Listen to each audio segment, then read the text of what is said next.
Okay, I just want to make sure we're all good with KBBI for going on. But actually, thank you all very much for coming out here tonight. I appreciate you coming to the 2020 candidate forum for the City of Homer elections. We're excited to host this as the Chamber event.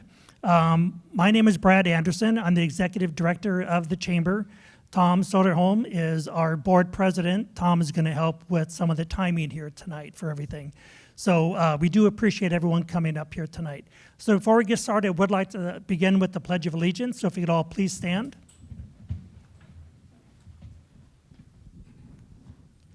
I pledge allegiance to the flag of the United States of America and to the republic for which it stands, one nation, under God, indivisible, with liberty and justice for all.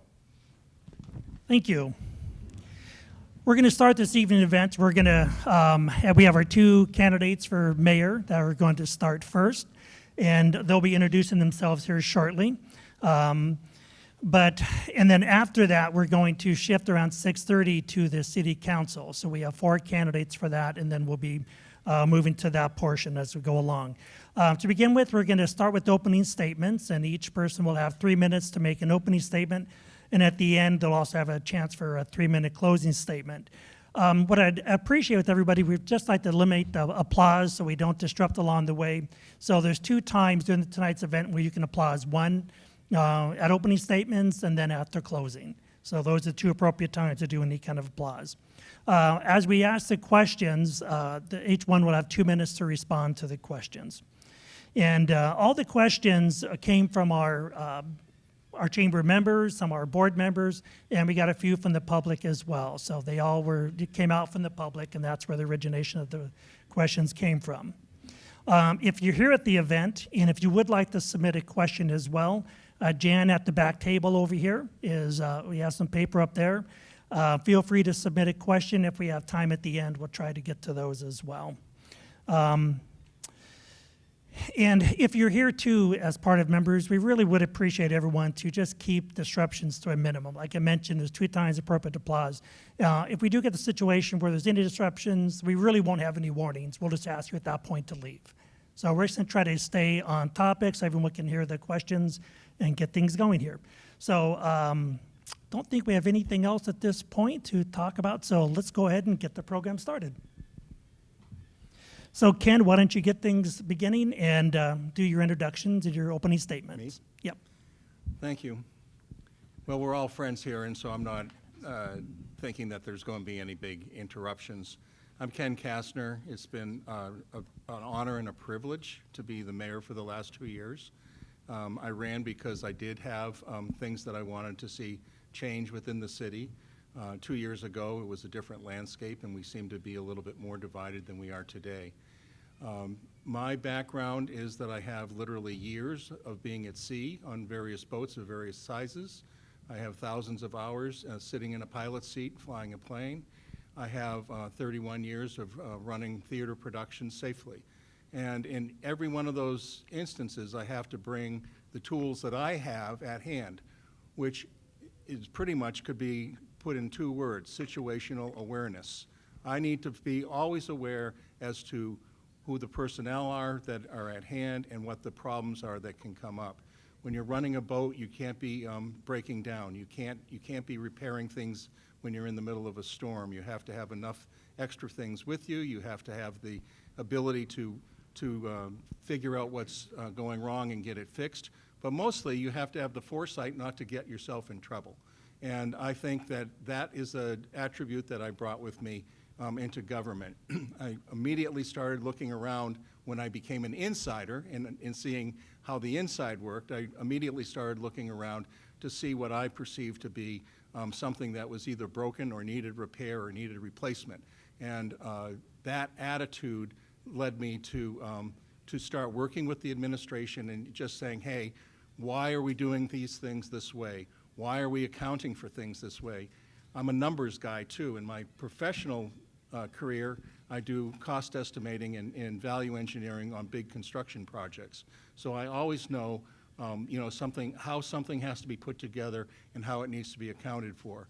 So some people say, well, the city is just like a business, we need to save money. If the city is just like a business, they need to run it like a business. They need to make sure that they have put their efforts into understanding a process from the beginning to the end. They have to figure out, government has to figure out how to start things and how to conclude things. I'm a right now guy. I can't go back in time and fix things that were done 10 years ago. But I also don't want to wait until next year to attack policy sorts of things in order to fix what's wrong now.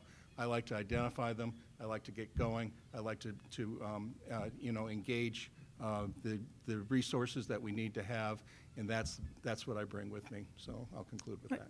Thank you, Ken. Donna? Well, first, I'd like to thank the Chamber of Commerce for sponsoring this forum. This is a valuable opportunity for Homer residents to learn about all the candidates. My name is Donna Robertson Adderhold, and I am running for mayor to encourage the expression of Homer's many perspectives in City Council decision-making. My vision is for City Council chambers to be a safe space for public discourse, and as mayor, I would preside over meetings with this intent. Throughout my career, I have led teams and managed projects, from conducting fieldwork in remote locations around the state to preparing the environmental impact statement that allowed the Point Thompson project on the North Slope to move forward. I recognize that people want to be heard, which happens when their expertise is valued, their contributions are acknowledged, and they gain opportunities to expand their abilities. A good leader isn't the smartest person on the team. She is the person who recognizes the strengths of the team members to complete the task at hand better than any one person envisioned. I believe so strongly in gaining collaborative leadership skills that I invested 18 months in a program focused on facilitating meaningful conversations that lead to tangible results through deep learning and empathy for different viewpoints. As a council member for the past 5 years, I represent the City Council on the Americans with Disabilities Act Compliance Committee. And during that time, we developed a transition plan, and now the city is taking steps toward bringing city facilities into compliance with ADA. I also represented the city on the City Council on the borough's election stakeholder group in 2019. That group, which included representatives from across the borough, evaluated methods to make independent voting accessible to all registered voters. I'm leading renewed work on the city's climate action plan and took a lead role in establishing the HERC task force and worked to resolve issues related to area residents' interest in a multi-use community center. I also helped craft the CARES Act program policies that are injecting more than $5.5 million directly into our community during the COVID-19 pandemic. I'm particularly proud of my small role in realizing construction of the new police station. Council was deadlocked on numerous issues after 2 separate task forces failed to provide a viable solution. As Mayor Pro Tem, I worked with the city manager to develop a plan for an off-site facilitated work session that allowed Council to work through the topics that blocked us and reach compromise. The office of the mayor is where the public and local government overlap, and I look forward to being your mayor. Let's work together to create the city we want. All right, thank you. All right, for the questions, each of you will have a chance to answer the same question. We'll alternate who begins the question. So the first one is going to start with Ken. We did receive, obviously, a number of questions about that were COVID related, so I kind of wrapped a few of these into a general statement. But we learned a lot along the way as the city navigated through the COVID crisis. What has the city done right, and what could have been done better? Ken? Well, I'm not sure, because COVID started out as a complete mystery. And, we were given a lot of information that they thought was the science of the day, and a lot of that has been changing. It's been a changing landscape. But I'll just say that in the continuum of COVID, on one end we have complete denial, and on the other end we were in complete panic. And at the beginning, I was more on the panic end, I'll admit that, because we just didn't know. We were afraid that we had infected surfaces everywhere and everything like that.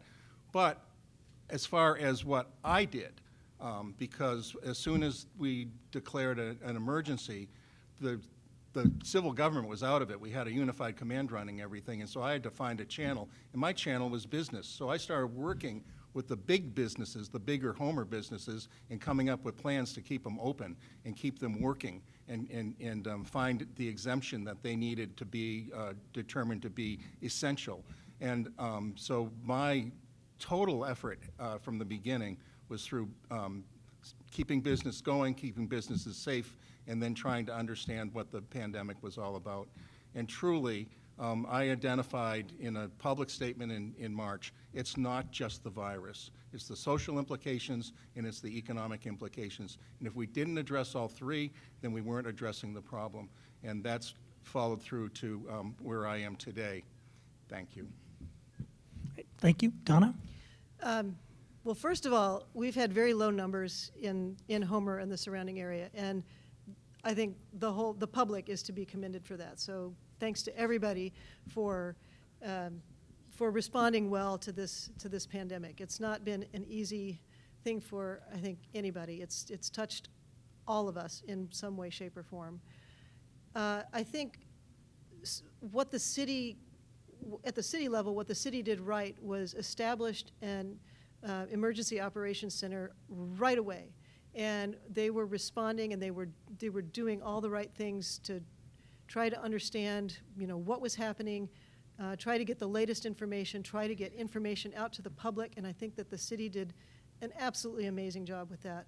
They also developed a unified command, which, partnering with the hospital and public health nurses in our area, all to get the best information out as soon as possible, especially in this landscape of changing information. And then, the city received almost $8 million in CARES Act funds from the state, and we are getting that funding distributed out into the community. And I'm really proud of the policies and programs that the City Council put together, and I'm proud of my role in helping to put those together. The one thing that I would do differently if I could is to get those programs out earlier, get them started earlier so that the funds could have gotten into the community sooner. Okay, thank you. All right, for this next question, Donna, you'll go first. So given the negative impact of COVID and reduced tourism on sales tax revenue this year, how will you approach developing the next budget, and what opportunities do you see for increasing revenues? Well, at this point in time, we're still waiting for our, third quarter will end at the end of this month, and then we'll get some tax revenue numbers. We do know from the second quarter that, overall about 18% reduction in sales tax income to the city. But I'm hoping that was the worst of it, because that was when the businesses were shut down. Of course, some businesses still are. What I feel is that we're going to need to make some adjustments as we go along. City Council has already done that in some respect by saying, okay, if there's things that are in the budget that we don't need to do, don't do them right now until we know what this looks like. And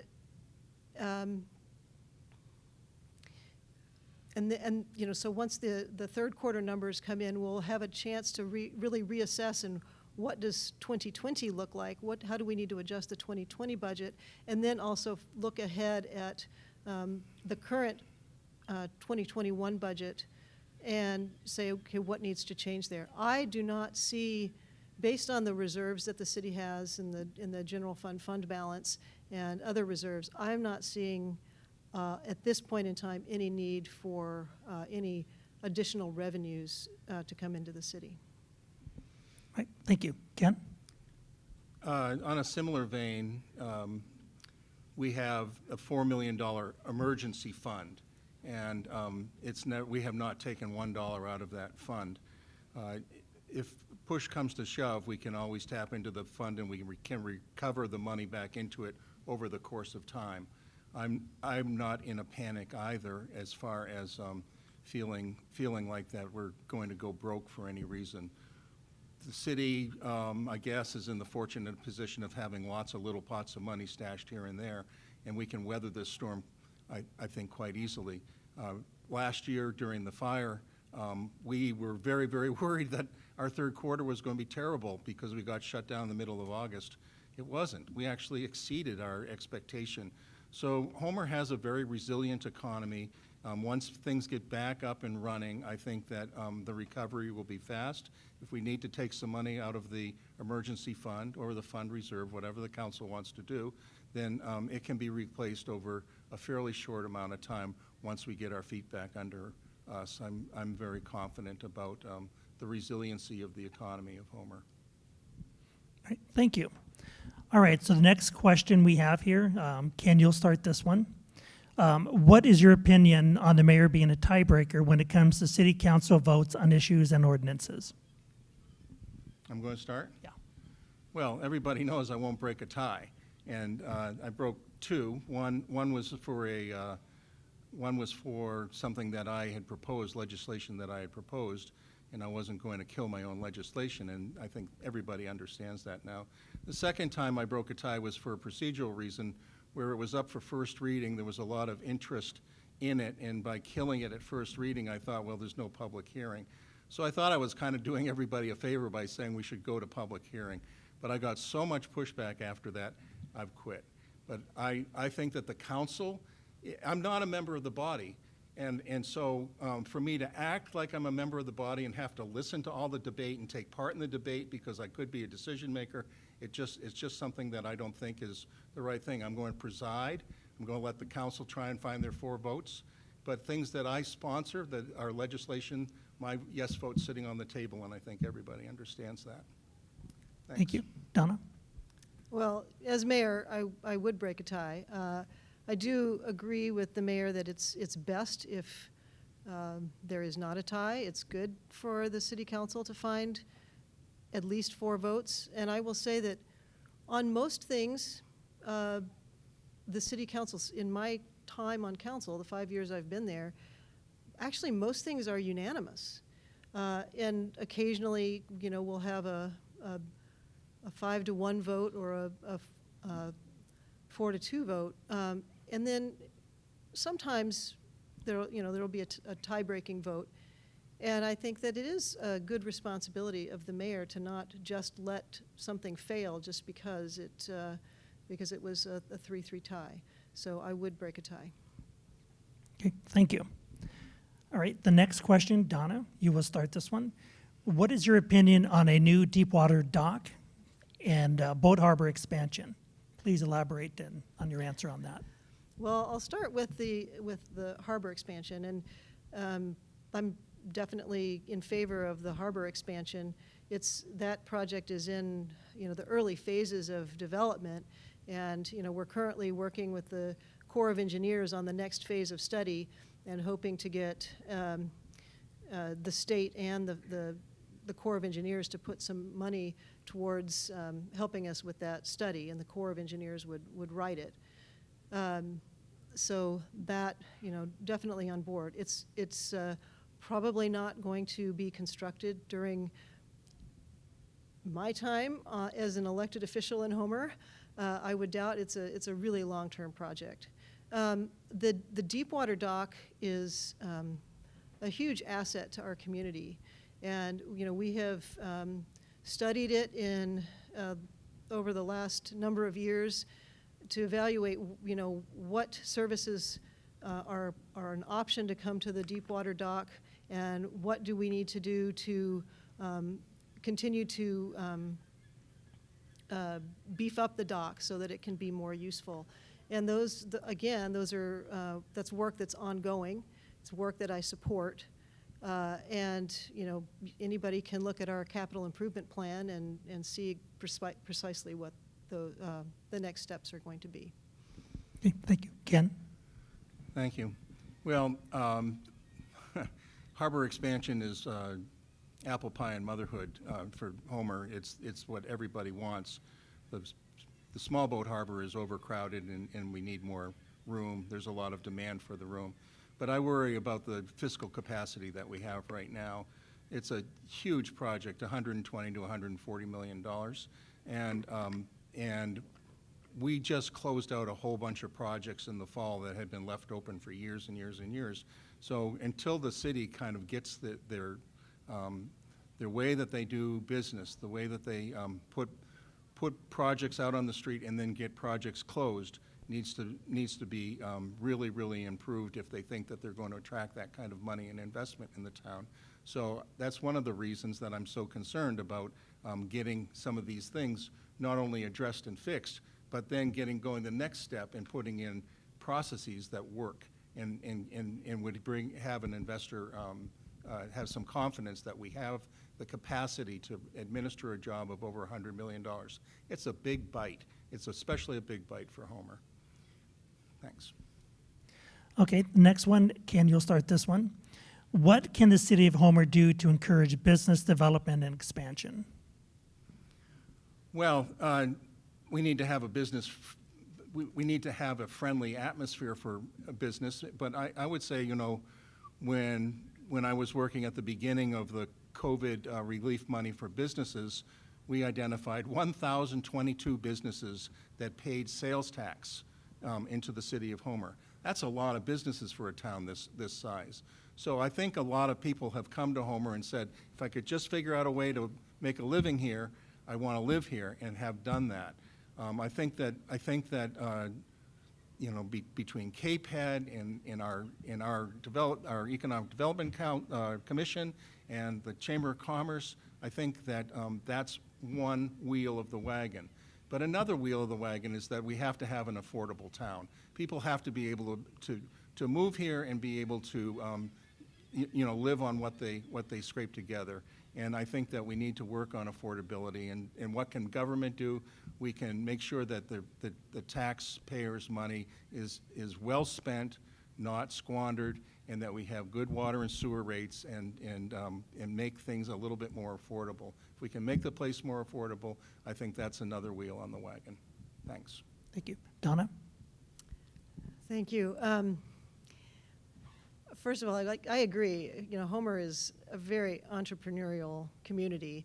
The businesses that have started here and that have thrived here are, it's really stunning. I mean, everything from inventing a new Brailer bag to building really big boats to figuring out how to make salt from the bay. I mean, it's just, the diversity is really amazing, and I'm proud of our entrepreneurs.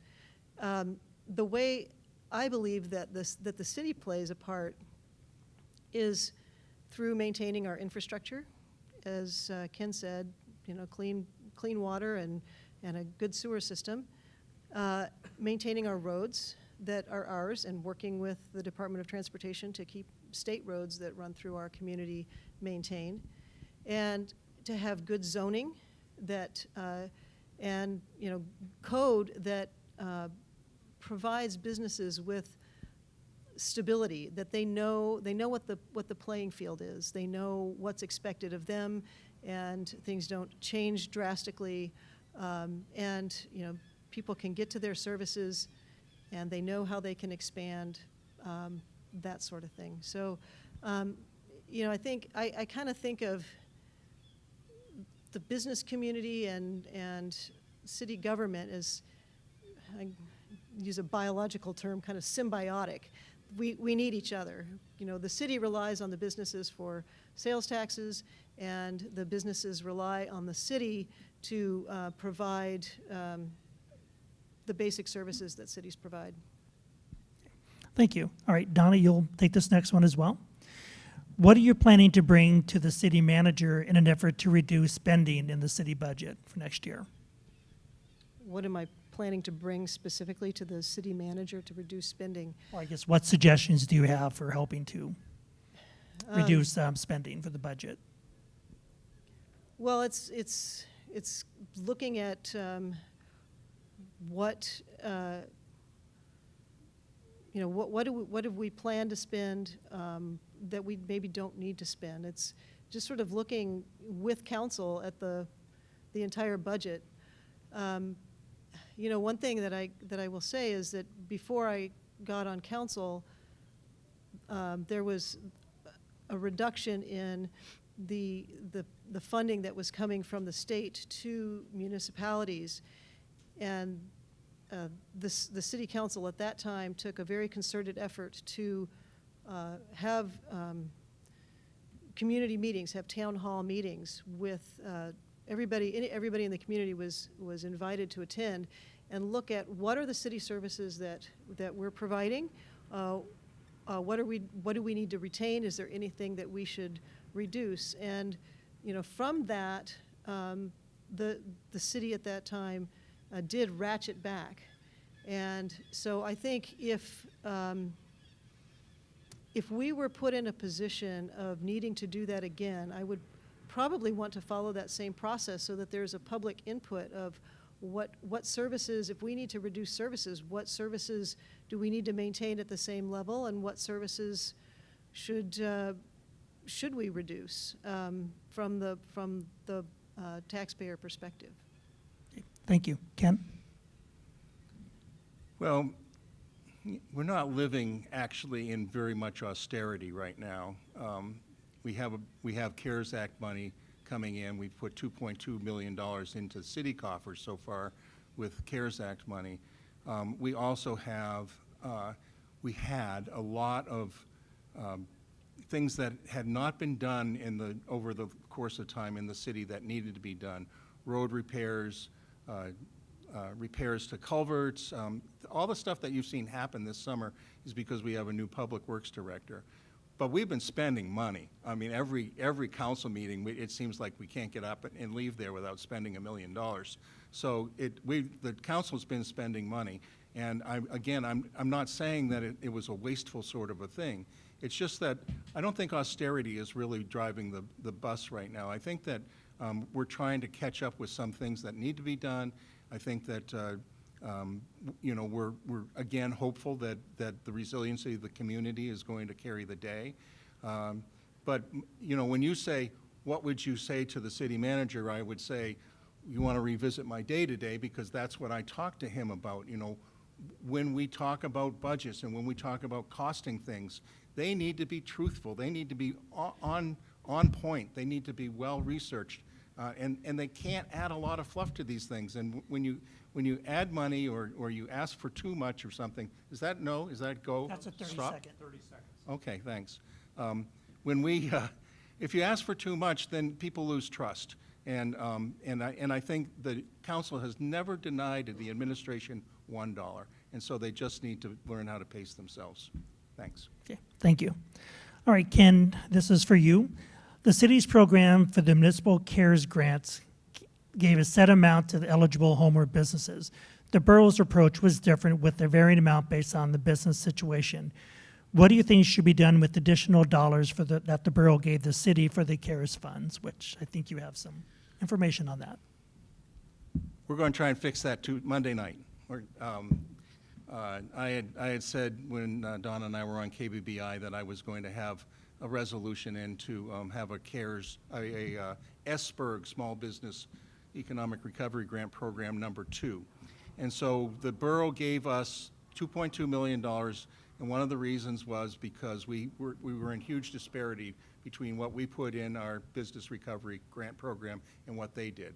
So up before the council on Tuesday night, and I hope that the council votes for it, is SBIRG 2, and basically that will provide grants between $4,500 and $50,000, which is better than what the borough did.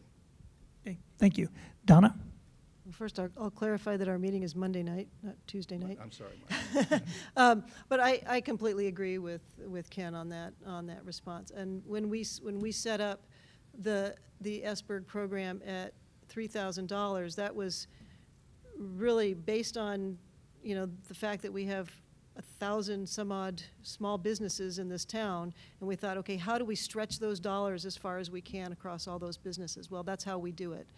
But then when the borough came out with their program, I definitely recognized that, oh, this really doesn't feel fair at all. So I'm very pleased that we'll have something in front of us on Monday night to look at. Okay, thank you. Next question, Donna, this is for you. Is full funding for the police department an issue you're concerned about? Full funding of the police department is not something that I believe has actually has been an issue for council, and I don't expect it to be an issue. You know, we have a stellar police department, and they have they're moving into their new police station this week, which is I'm really super excited about. And you know, our police department they have you know. Over the years, they have worked to become a police department that is really, really about community policing, and has they've received specific training on how to deal with people who maybe are suffering from a mental illness or a mental breakdown, so that they're dealing with them on their level to support them through what they're going through, rather than just, you know, lock them up kind of thing. So I'm really pleased with our current police department. There's always room for improvement, and you know, I know that our police chief is very cognizant of that. So I'm not seeing any change in funding to the police station or the Thank you. police department. All right, Ken? And I think kind of wrapped up in that question is like there's an implication that we're spending too much or something, and I hope that's not true. But as Donna said, we're going to open the police department here, and there'll be a ribbon cutting ceremony maybe next week. And Mayor Zach, that we hope that you will join us. Mayor Zach had an awful lot to do with getting the police station off center and built. The good news about public safety funding is that we have $10 million in CARES Act funding, and at any point in time, we can take any amount of that money and apply it toward public safety. That was allowed within the legislation. So I think, I can't speak for the council, but it's always been in the back of our minds that if as we go through and try and get as much money through the community, through businesses and nonprofits and all the other programs, we're trying to get the money into the community so that it gets the multiplier effect and everything like that. When that's done, if we still have money left over and we've paid for all the stuff that needs to be paid for that we didn't go to FEMA for, then we can take the rest of that money and put it into public safety. So if we do have a shortage, that's where the money will go in December to kind of even things out. Thank you. All right, Ken, what are your plans to improve the way the city works with the State Department of Transportation to fix city streets? Ketchmark Drive was an example that was submitted. Yeah, well, I think working with DOT is probably one of the most frustrating things that I've had to do as mayor. You know, Katie Kester and I had a big meeting with them up in Anchorage, and I might as well just have stayed here and banged my head against the wall. DOT is a hard agency to deal with. They are never wrong about anything. They take no responsibility for anything. Their engineering is perfect, and their look on everything is just perfect. I will say, to their credit, that they did a much, much better job on Pioneer Avenue than what the plans called for. And I really was pleased that they somehow found it within their emergency funds or something to put in some extra storm drains and do some extra sidewalk work that was not called out in the plans. So I guess my thing is maybe I just shouldn't say anything to them and see where they go on their own. I agree. Pioneer Avenue looks great. I'm glad to see the change. Donna? Yeah, well, it's interesting. I was actually looking at the state STIP yesterday for Homer area projects, and I don't even know that I saw Ketchmark Drive on that list, but I could have very easily missed it. We have a lot of need to do repair work on state roads in the Homer area, and that they have been doing quite a bit of work in recent years in Homer and the surrounding area. They're working on the Sterling Highway, Old Sterling Highway. We had Pioneer Avenue paved this year. We have the new intersection at Main Street and the bypass, and we you know, Lake Street is coming up. We've had some work done on East Hill, probably need some more there. And we, you know, we do, when we go to Alaska Municipal League in February, we always have the opportunity to go meet with DOT and generally take advantage of that opportunity to meet with commissioners and, you know, talk to them about issues in Homer. So they have been working in Homer. You know, if anybody has a specific road such as Ketchimek Drive that they would like City Council to specifically ask about, you know, happy to sponsor that and see if we can get some action. But they do have their own way of doing things and their own timeline. All right, thank you. Donna, what role do you see in small business representation within our city government?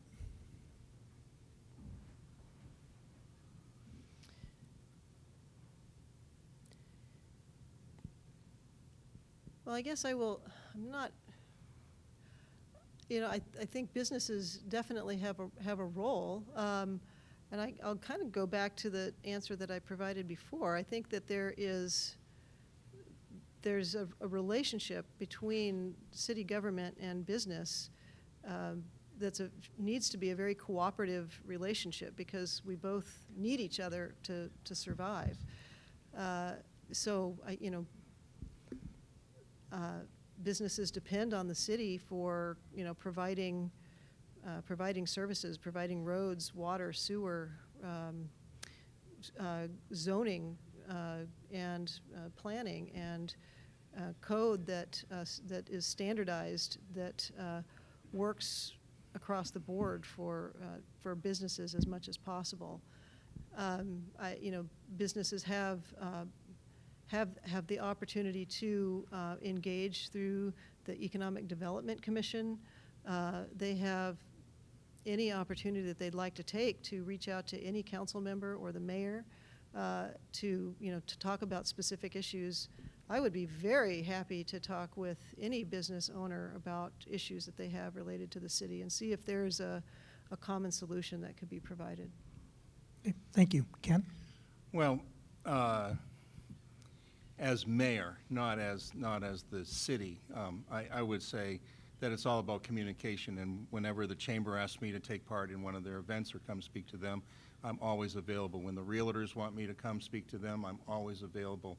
When somebody wants me to go on the radio and talk about my views on where the city is going, especially as far as answering specific questions that may encourage people to invest here or whatever, I'm always available. I think that one of the roles of the mayor is that ambassador to all of the, not only to the people, but especially the business community, because we wouldn't have much of a town here if we didn't have these businesses. When we identify 1,022 businesses that put sales tax revenue into our coffers, you need to know that the sales tax is almost double what the property tax is as far as what the city lives on. And so, you can't tell me that the businesses don't play a huge part of the economy of the city, because they're putting in about 60% of the money when you line up sales tax and property tax. Okay, thank you. All right, Ken, what do you see as the single most important economic growth factor to Homer and our outlying areas? Well, I guess I'll touch a little bit on keeping your eye on what our costs are, and in making sure that there's confidence in government, that there's confidence that we're living in a place that cares about its environment, that cares about its people, that cares about its educational systems. It's the whole package of what Homer is. We all know that we love living here because of that. What's out our door, the resources that we have here and everything like that. But I like living here because of that, the people that live here. This is such an unbelievably great community. And through my work at the Homer Foundation in philanthropy, there's a bunch of people that put some money into various things around town. But there's also the civic groups and there's also the churches. And without everybody kind of working together, we wouldn't have the place that we all love. And there's not a person in this room that won't leave here and say, well, darn it, I love this town. We all love the town, and I think that we know how to get along together. And that's the attitude that we just need to carry forward. Thanks. Thank you. Donna? I kind of lost track of the question. Can you repeat it? Yeah, what do you see as the single most important economic growth factor to Homer and the outlying areas? I guess maybe my answer isn't much different from Ken's. You know, there's a huge quality of life here that you don't get a lot of other places. And so I think, yeah, just Homer being Homer being Homer.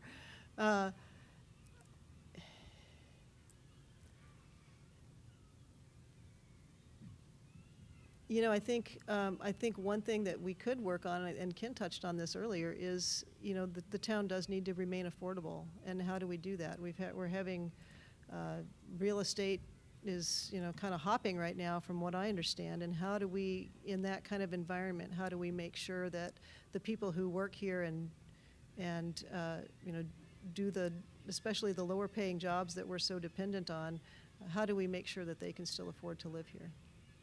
Okay. Thank you. Donna, this will be for you. What is your opinion about opening up the city offices and public buildings to workers and the public now that our COVID cases seem to be remaining pretty low? Well, the city over time has been working on that, you know, as procedures have been put in place. So the library was one of the first buildings to open back up on a limited basis.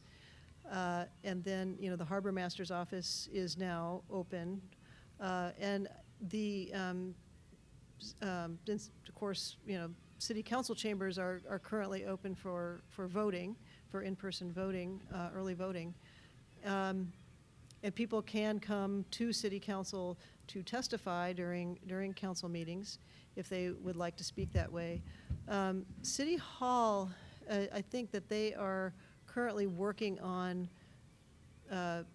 procedures to provide space for the public and you know, also provide safety to the city employees. And so I think City Hall is probably one of the hardest buildings of our public buildings to open because it's just an easy building for people to wander around in. So I think that the city is working on it, and I support the measures that they're taking to try to get there. Thank you. Ken? Well, if you listened to the last city council meeting, you heard me go on a little bit of a tear about metrics. And so, you know, denial and panic, I've moved way into the center now as far as, you know, we need to believe that if you go 28 days and South Peninsula Hospital has no positive tests, that we don't have much virus here in town. They're doing up to 70 tests a day. And so if we don't have virus in town, then we need to start learning on how to take that good news with some grace and start adjusting some things. So the school district says, if based on that metric, you know, how many cases do you have, we're going to determine whether the kids are in school or not. And they have green, yellow, and red. And I think that Homer should have green, yellow, and red. And if we're down in the green, then we should start opening things up just like the schools are open up. We can't stay closed forever. And then we have the state, green, yellow, and red. And right now they're in yellow. And we have the national thing going on, which is in red. And so you need to look above you and see what's going on around you, what's going on in the state.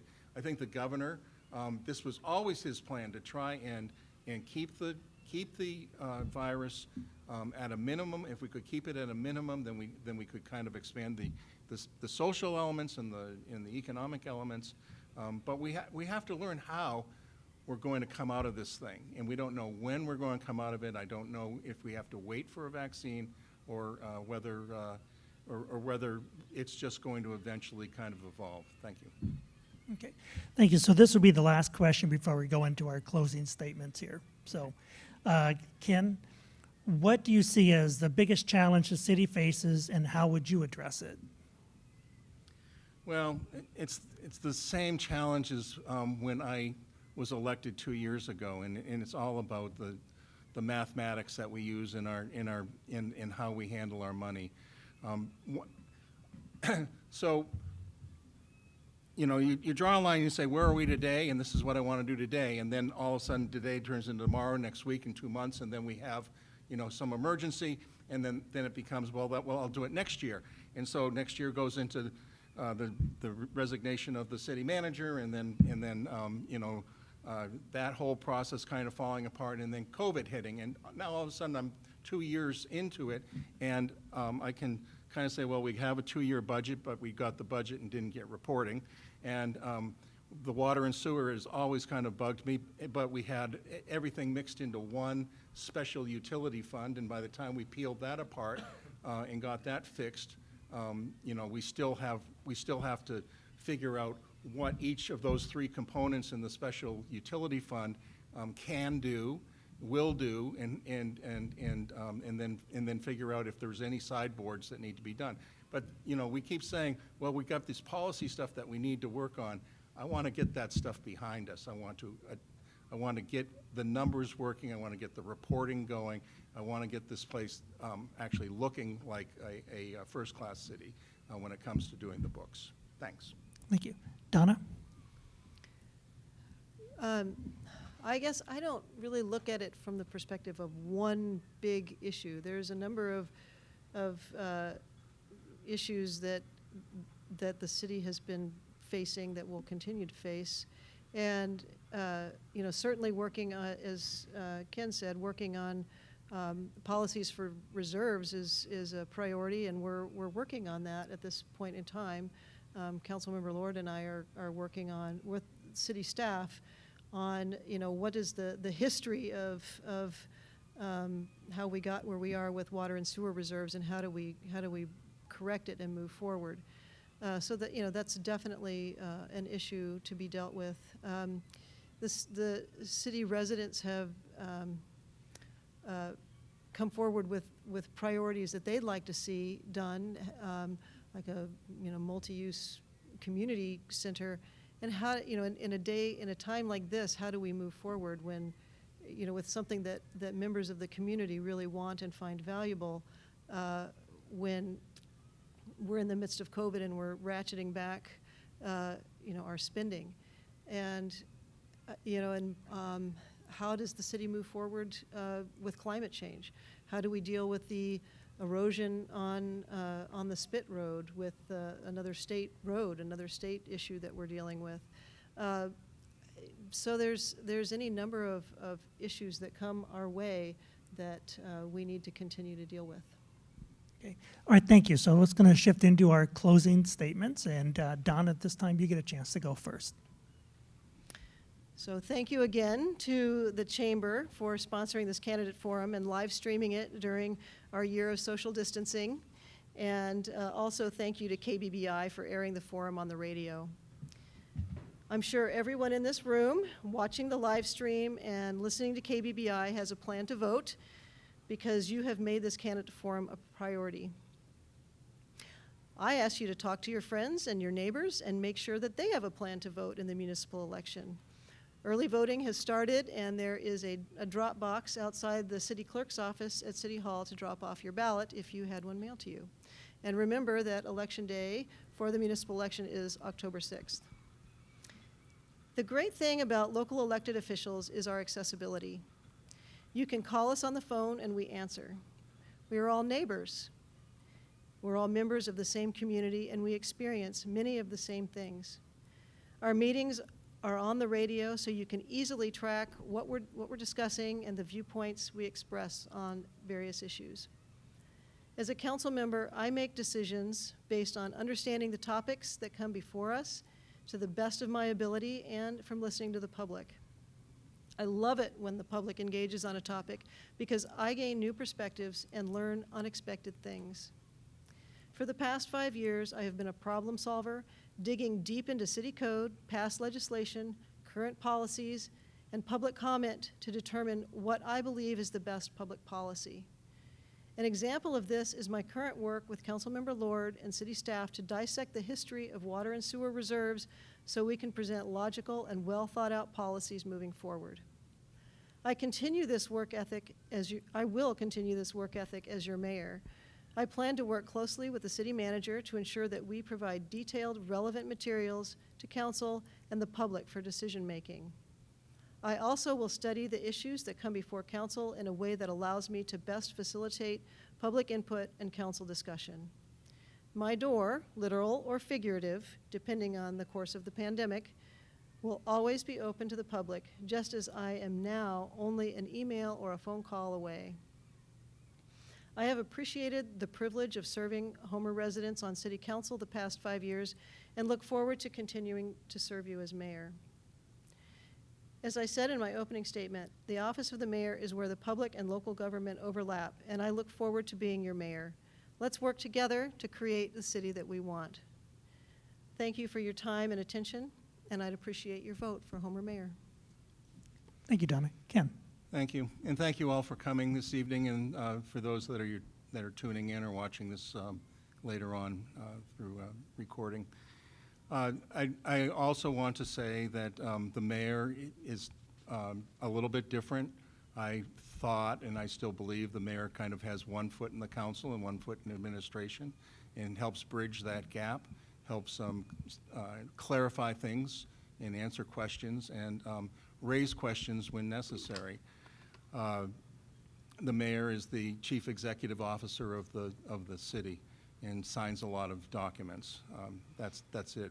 The mayor presides, and the presiding over council meetings involves not only running the meeting and calling on people, but protecting the record, making sure that things get recorded correctly and that things are announced properly so that the record is understandable for future councils when they go back and go searching through why did these guys do what they did way back when.